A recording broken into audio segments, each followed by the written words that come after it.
Good morning. आज का topic है फाइनेंशियल स्टेटमेंट यानी कि वित्तीय विवरण। हम पढ़ेंगे उसका मीनिंग और उसके ऑब्जेक्टिव्स यानी कि वित्तीय विवरणों का अर्थ एवं उसके उद्देश्य। स्टार्ट करते हैं। किसी भी व्यवसाय के संचालन में वित्तीय एवं गैर वित्तीय सूचनाओं का प्रयोग होता है, यानी कि फाइनेंशियल और नॉन फाइनेंशियल इंफॉर्मेशंस की यूज़ होता है। वित्तीय सूचना प्रमुखतः आर्थिक लेन देन से संबंध रखती है, जबकि गैर वित्तीय सूचनाएं मानवीय व्यवहार एवं व्यवसाय के विभिन्न क्षेत्रों में गुणात्मक कुशलता से संबंध रखती है। यह कहने का मतलब है कि जो वित्तीय सूचनाएं हैं, जो फाइनेंशियल इंफॉर्मेशंस हैं, वो क्या फाइनेंशियल ट्रांजैक्शन से जुड़ी हुई हैं, और नॉन फाइनेंशियल सूचनाएं इंफॉर्मेशंस क्या हैं, जो ह्यूमन बिहेवियर और बिजनेस की अन्य क्षेत्रों से संबंधित रखती हैं। वर्तमान लेखांकन प्रणाली में केवल वित्तीय व्यवहारों का लेख ही संभव है। ठीक है, यानी कि जो फाइनेंशियल ट्रांजैक्शंस हैं उन्हीं का ही हम अकाउंटिंग कर सकते हैं। वित्तीय व्यवहारों के लेखांकन के माध्यम से अंतिम रूप में वित्तीय विवरणों का निर्माण किया जाता है, जिनमें व्यवसाय से संबंधित महत्वपूर्ण वित्तीय सूचनाएं उपलब्ध कराई जाती हैं। इन सूचनाओं के आधार पर क्या होता है, व्यवसाय से संबंधित विभिन्न जो रिलेटेड पर्सन्स हैं, विभिन्न पक्षकार हैं, यथा प्रबंधक, लेनदार, देनदार, सरकार, समाज, उपभोक्ता तथा अन्य संबंधित कंपनियां महत्वपूर्ण निर्णय ले सकती हैं। यानी कि इन वित्तीय विवरणों के आधार, यानी कि इन फाइनेंशियल स्टेटमेंट के बेस पर वो, यानी कि मैनेजर्स, क्रेडिटर्स, डेटर्स या यूज़र्स जो और अदर कंपनीज़ हैं, वो अपने इम्पॉर्टेंट डिसीजन ले सकती हैं। ठीक है। वित्तीय विवरणों में निहित सूचनाएं प्रबंधकों को विभिन्न कार्य के संचालन यथा योजना, संगठन, समन्वय, निर्देश एवं निर्णय में सहायक होती हैं। यानी कि मैनेजर्स को यूज़फुल रहती है सारी फाइनेंशियल जो स्टेटमेंट्स हैं वो। अतः ये आवश्यक है कि वित्तीय विवरणों के बारे में पूर्ण जानकारी हो। वित्तीय विवरणों के महत्व को स्पष्ट करते हुए हेनरी पॉल ने लिखा है कि भाई वित्तीय विवरण क्या होता है, किसी भी उपक्रम की आंखें होती हैं। अतः वित्तीय विवरण को तैयार करने में पूर्ण सावधानी एवं सर्वमान्य सिद्धांतों का ध्यान रखना बहुत ही ज़रूरी है, बहुत आवश्यक है। अब हम वित्तीय विवरण का अर्थ जानते हैं।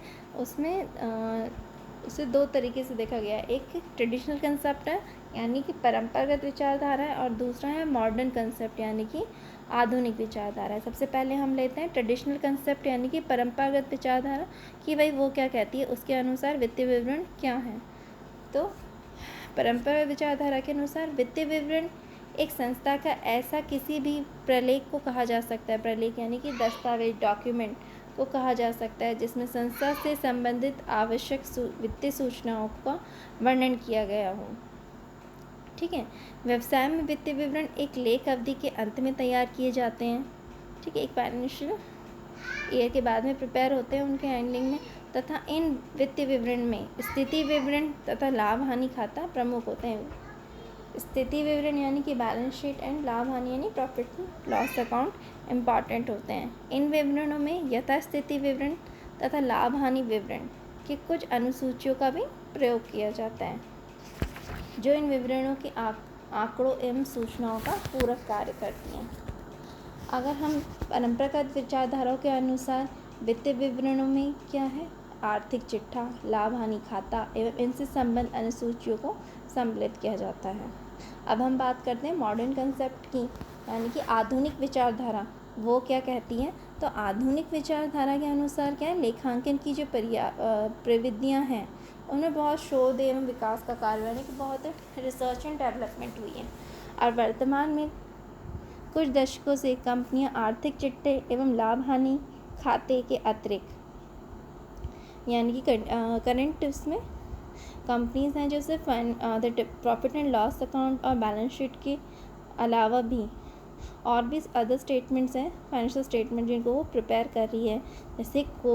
जैसे अन्य जो वित्तीय विवरण है, जैसे कि कोष प्रवाह विवरण, रोकड़ प्रवाह विवरण, मानव संसाधन लेखांकन, चालू लागत लेखांकन, मूल्यवर्धन विवरण, सामाजिक चिट्ठा एवं सामाजिक लाभ हानि विवरण, लाभदायकता विवरण तथा शक्ति उपयोग एवं क्षमता उपयोग से संबंधित विवरण भी तैयार करती हैं।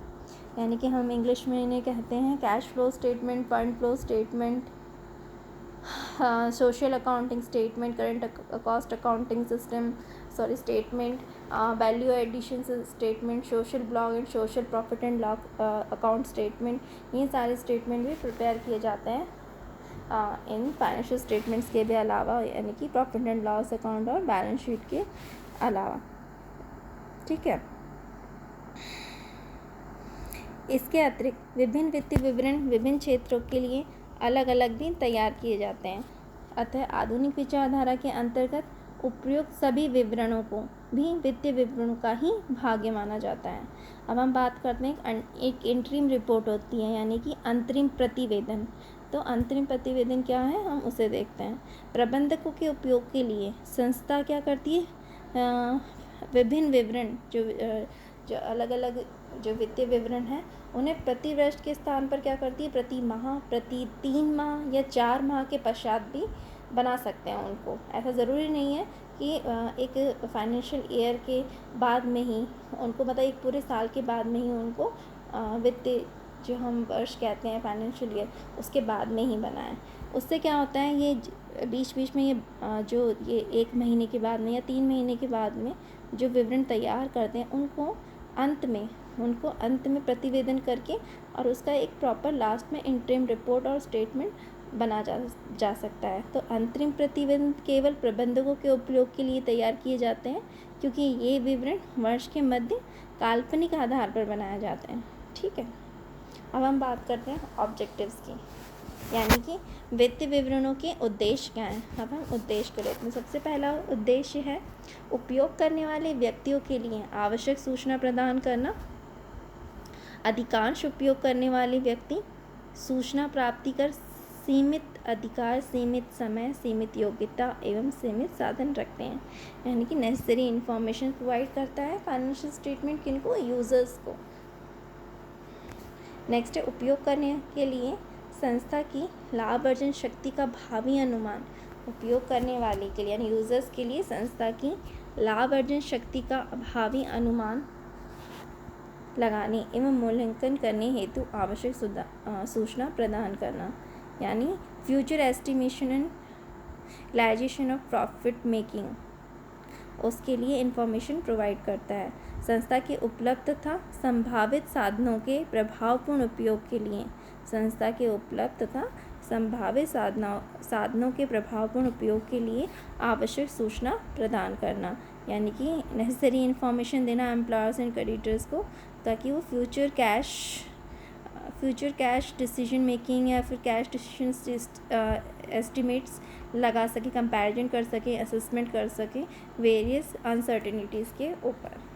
ठीक है, नेक्स्ट है विनियोजक एवं लेनदार के लिए विभिन्न अनिश्चितताओं के संदर्भ में भावी रोकड़ प्रभाव का अनुमान लगाना, तुलना करना तथा मूल्यांकन करने हेतु आवश्यक सूचना उपलब्ध करवाना। ठीक है, नेक्स्ट है संस्था की लाभ अर्जन शक्ति के भावी अनुमान, तुलना एवं मूल्यांकन हेतु स्थिति विवरण, आय विवरण तथा वित्तीय क्रियाओं का विवरण प्रस्तुत करना, यानी कि स्टेटस देना, statements and details of financial actions and statements. Next है उपयोगकर्ताओं के भावी अनुमानों की विश्वसनीयता को बढ़ाने हेतु वित्तीय पूर्वानुमान उपलब्ध करवाना। उपयोगकर्ताओं के भावी अनुमानों की विश्वसनीयता को बढ़ाने हेतु वित्तीय पूर्वानुमान उपलब्ध करवाना, यानी कि फाइनेंशियल फॉरकास्ट के लिए इंफॉर्मेशन प्रोवाइड करना। नेक्स्ट है संस्था की उन सभी प्रक्रियाओं के बारे में सूचना उपलब्ध करवाना जो संस्था के सामाजिक दायित्व की पूर्ति को प्रदर्शित करती है, अर्थात संस्था द्वारा सामाजिक कल्याण को बढ़ावा देने के लिए देने जाने वाले कार्यों की जानकारी देना, यानी ये पर सोशल रिस्पॉन्सिबिलिटीज़ की बात कर रहे हैं। लास्ट वन है हमारा संस्था द्वारा सामाजिक वातावरण को उन्नत करने हेतु किए गए कार्यों की जानकारी देना। लास्ट वन संस्था द्वारा सामाजिक वातावरण को उन्नत करने के लिए कार्यों की जानकारी देना, यानी कि सोशल एनवायरनमेंट को और उन्नत करने के लिए इन्फॉर्मेशन प्रोवाइड करना।